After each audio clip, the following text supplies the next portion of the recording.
Late in 1986, the Young Rumblers added 2 new members, Rob Miller on keyboards and Chris Day on guitar. This addition filled out the band's sound. With a fierce local following already as a 3-piece band, their appeal broadened with 5, and the Young Rumblers became much more than a club band. Many local bands never get the chance to move on from packing clubs to playing Philadelphia's bigger venues. In June of 1987, opening for Bryan Adams, Tommy Conwell did.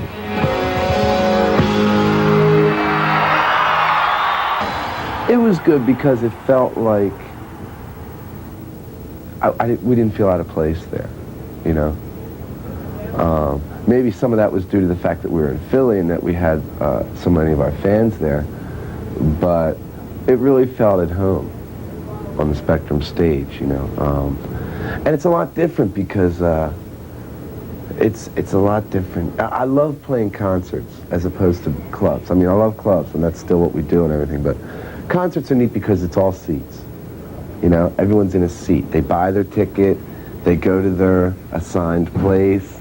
It's so neat, you know, and there's a lot less talk. Everyone's looking at you. You know, people aren't like mingling around and going and getting a drink or whatever. And I remember when we first started at the Spectrum, it was great. This was the neatest thing. One of the most memorable things to me is when they were announcing us at the Spectrum, and just as we first started our first song, I saw all these people running in the exits, like, you know, really hurrying down through the exit ramps, which you don't have at clubs. You know, you don't have exit ramps. You only have them in arenas, you know.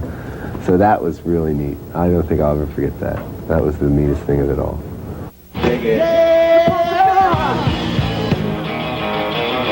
Hey, everybody. Dig this.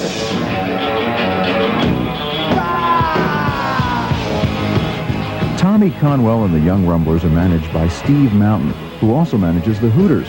Mountain knows when it's time for a record. So in January of '87, Walkin' on the Water was released independently. The album has sold an impressive 50,000 copies so far and receives heavy airplay on major Philadelphia radio stations.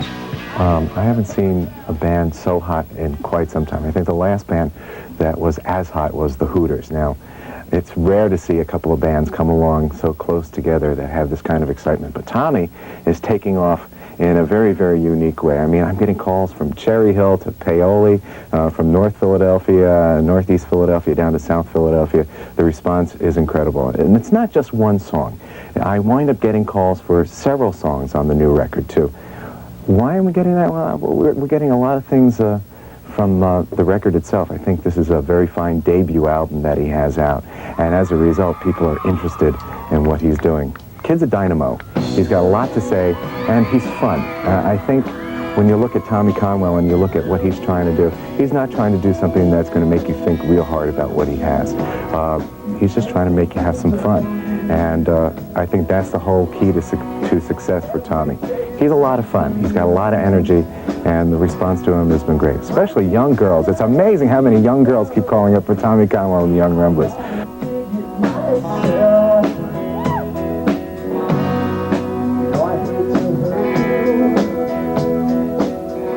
How does it feel being a heartthrob to all these screaming girls?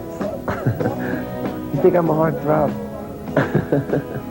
I think I was probably a lot more impressed with it before.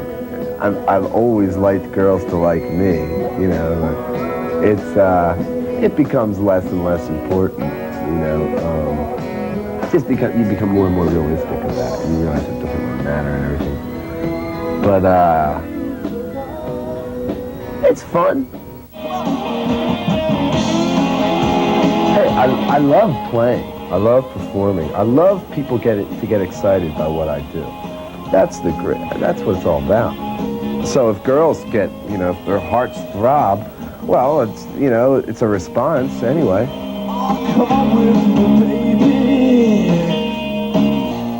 Tommy Conwell's appeal grew and prompted an article in Rolling Stone called Local Heroes. With this piece, Conwell's musical talent and his attitudes became known nationally. I try to live by simple rules, you know. I try not to lie and cheat and steal, and I try to be nice to people, and I don't abuse myself. I try to take care of my body, and I work out. It's simple. These things, the reason I do them is because I find that my life is the most pleasant when I live that way. I'm just out for a good time, you know? Baby, I could be good for you. What I want more than anything else is to have you all to myself alone. Just me and you. But baby, it's your life. Do what you want to do. With the success of Walkin' on the Water, the record companies all came courting. They heard the songs, played with feeling. They saw the crowd's reactions. 13 companies wanted to sign this young band. Columbia finally did. Thank you. Well, what's next is making a great record for Columbia. And that's really it. And right after that, what will be next will be to be a great touring band. And I think we can do both those things. I mean, I think our live presentation has always been strong and has always been one of our best assets. People say I'm young and I've had a lot of success for my age, and that's probably true.